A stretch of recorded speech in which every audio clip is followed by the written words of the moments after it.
হঠাৎ করে টাকা দরকার হলে আপনি আমলটি করুন, বৃষ্টির গতিতে আল্লাহ আপনাকে টাকা দান করবেন, ইনশাআল্লাহ অর্থ সম্পদ দান করবেন। অনেক সময় আমরা দেখা যায় লক্ষ কোটি টাকা থাকে কিন্তু বিপদ আপদে পড়ে যায়, তখন টাকা পাওয়া যায় না। আপনার যদি হঠাৎ কোনো টাকা প্রয়োজন হয় আপনি আমলটি করুন, ঝড়ের গতিতে আল্লাহ তাআলা আপনাকে অর্থ সম্পদ টাকা দান করবেন ইনশাআল্লাহ, আপনি যদি আমলটি খাঁটিভাবে করতে পারেন। আমলটি আপনি যেইভাবে করবেন, প্রথমে ওযু করে নেবেন, ওযু করে নেওয়ার পরে কিবলামুখী হয়ে পড়বেন আউযু বিল্লাহি মিনাশ শাইতানির রাজিম।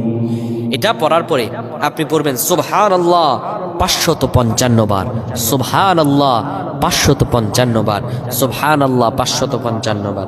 বিসমিল্লাহ পড়বেন 21 বার। বিসমিল্লাহ কয়বার বলেন বলেন? 21 বার। এরপরে সূরা ইখলাস পড়বেন 21 বার। সূরা ইখলাস কয়বার? 21 বার। সূরা ইখলাস